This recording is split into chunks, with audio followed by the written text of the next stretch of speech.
Welcome back everybody. It has been a while since we last looked at Nokia stock, but Nokia, well, it has seen big growth over the past few days and obviously today as well. Growth for Nokia today is looking decent with a 1.2% gain. Of course, it isn't the largest gain that we have been seeing in comparison to some other stocks and cryptos, but hey, it is up and that is a good thing. Over the past 5 days, we're seeing lows down here which hit around the $4.12 mark, and again, since there we have picked ourselves up by a little bit. It isn't the most significant once more, but it is a step in the right direction. Over the past few months, the price of Nokia has been quite flat, but obviously more recently, it is building up ever so slightly, and this is good. This is what we like to see with Nokia. The question is it a strong buy right now, as we do appear to be coming out of this sell-off phase and actually be seeing a little bit of growth? Well guys, I am not a financial advisor, nobody knows for sure, but in this video I'm giving all of my thoughts and opinions. If you may enjoy that, make sure to give a like and subscribe to the channel, because we talk about stocks and cryptos every single day. It would be appreciated if you could just take a second to press that little red button and of course become a member of the N2S Finance community.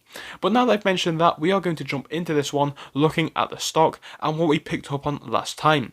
So if you did join us in the last episode, I think it was on Saturday or even perhaps some point last week, you will remember that we had this news about Nokia cutting jobs. This was released around the March time, so it isn't necessarily new, but it is still a fundamental piece of information which we should focus on. So the whole idea of this, and it was something which I wanted to focus on in that last video, is that Nokia was cutting jobs to obviously try and improve the company's profits and revenue as well. Again, it's very unfortunate for the people who have lost their jobs or are losing their jobs, and it isn't great for them, unfortunately, but I think it is true to say that this definitely could be the step in the right direction that Nokia needs to turn itself around. Right now, Nokia is in uncertain waters. We already know they're a 5G company, but as things do stand at the moment, they do have been appearing to lose market share throughout 2020, and of course, this isn't good. Right now, as far as I'm aware, Huawei, which is a Chinese company, is the leader for 5G installments and of course the whole 5G market sector and the amount of market share which they own. Now this is a big deal, but people have noted in previous comment sections of this video, as growing skepticism in Chinese stocks and companies does build, how long is Huawei going to maintain its lead over other 5G manufacturers? This could be the case. Right now this is not confirmed as 5G, basically like I have just mentioned, Huawei is a leader in the sector, but going forwards, we definitely could see a shift in this with other companies receiving a lot more 5G contracts, such as Nokia. Now, as I have mentioned in the previous video as well, if Nokia does use this extra profit and extra funds to turn itself around, we could be looking at a very lucrative company. 5G as a whole and the whole 5G market sector does have a lot of money in it, it does have a lot of potential for growth for the company, and Nokia has been around for years. They have a market cap of about 24 billion almost, and that is great. So again, we can see we are dealing with a very big company here. They have restructured previous times in the past quite recently, but again, that is not a bad thing. Right now, if this restructure works, it definitely could be in the best interest of shareholders, and you know what, if a company is restructuring itself to make it better and to give them a better chance of actually working out in the sector that they are in, I think it is still a step in the right direction. Just my personal thoughts though. Now, one thing which we can focus on, which isn't my personal thoughts, is the amount of short interest for Nokia stock. Right now, we can see that the short volume ratio is 21%, if you were wondering. Obviously, the market volume is 31.9 million. The short volume is 6.8 million, and obviously that equates to a short volume ratio of 21%. Now, scrolling a bit further down, we will be able to see that the amount of shares available to short basically is 10 million, and this was updated 6 hours ago. Now, this one is updated a bit more infrequently. They say they update it every 30 minutes, but we can see this is basically done on around a few hourly basis, but there we go. So short interest for Nokia is quite high, and I think that is significant, don't get me wrong.